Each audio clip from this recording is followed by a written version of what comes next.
2 to 4 inches of snow and 7/10 of an inch of rain. It's December freaking 29th. Really? Oh my God. One of my plans today was to go down there with the skidder and focus, and get that group of trees and get the rest of this junk over here cleaned up. With snow and rain and all that garbage, no, not gonna happen.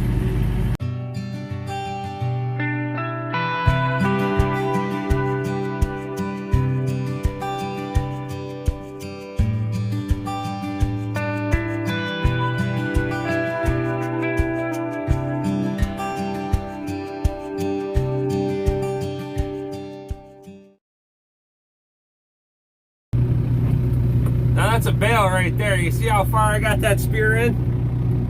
About 2 inches from the top. Look at it. I was lifting that thing with about 8 inches of spear in there, 2 inches from the top. That old Gale baler, she dialed in pretty good.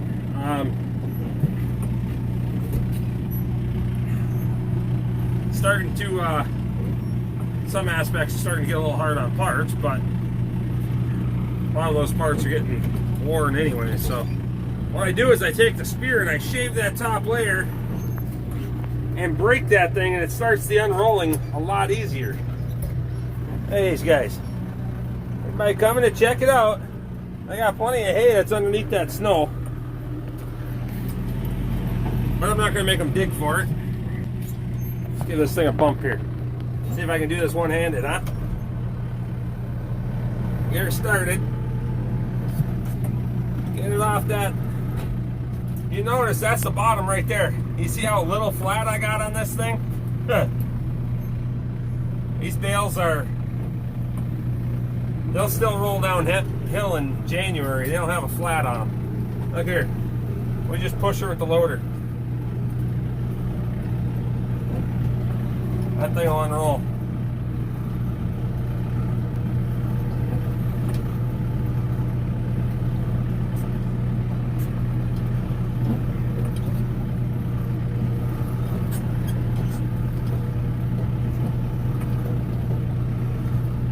Nice and slow, just steer the bale along.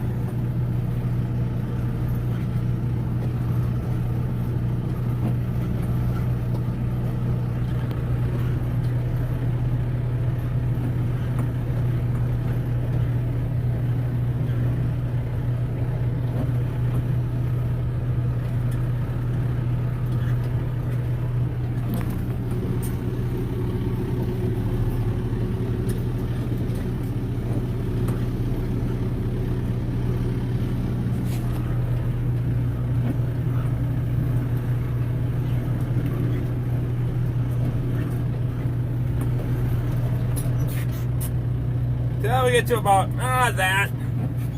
I just leave that. They can tear that apart. Biggest thing is I don't want to risk digging the tip of the bale spear into the ground and breaking the thing off. So they'll tear that up and eat it too. But you gotta have a pretty tight bale to be able to roll it like that.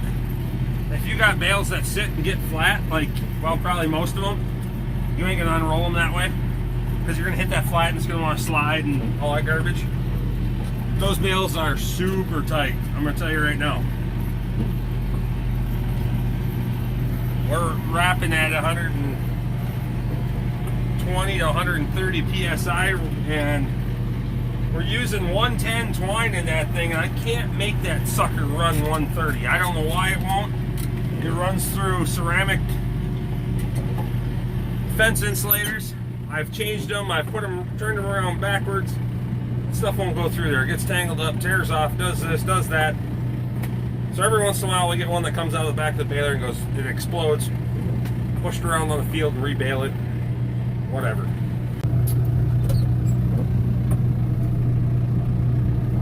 Alright, we're coming in here. We got a tub of protein supplement for these guys. Potassium and calcium and the whole works. I'll get a spec sheet off of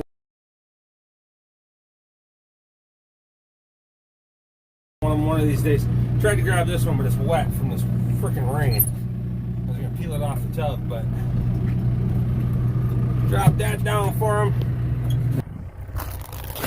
Peel the top off that thing. Away we go. Now, the dog likes it too. Hey, ain't there, Mama? This is Curly. Hey, Curly. Huh? Obviously because of the hair there, but she getting a little round. You getting a little round there, Mama?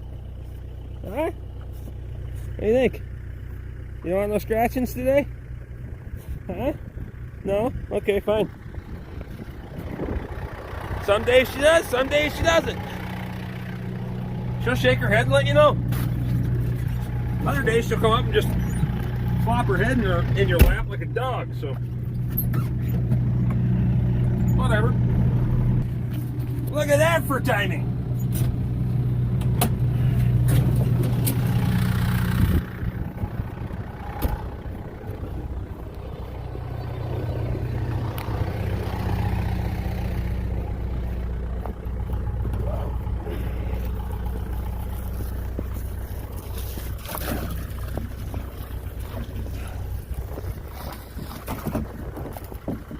Come on, hose is fighting with me.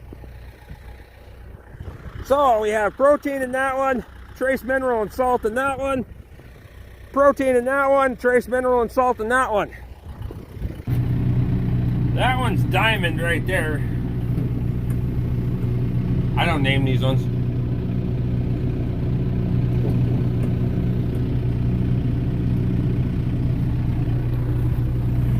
I don't name them. But when somebody gives them a name that I can recognize them by it, then I'll go with it. I don't care. But otherwise, they're just cow. I can't do the name thing. It doesn't personalize it for me. I just don't remember.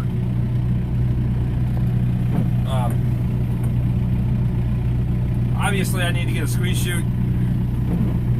Talk to John Stevens shortly. I'd like to get all these guys tagged and numbered. It'd make things a lot easier, but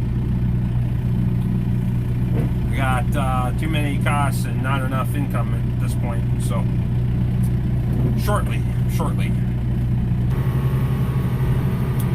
I'm gonna go work in the shop for the rest of the day. Hope everyone's having a great start to their weekend. Hopefully the weather's a little bit better in your area. We'll talk to you guys again soon.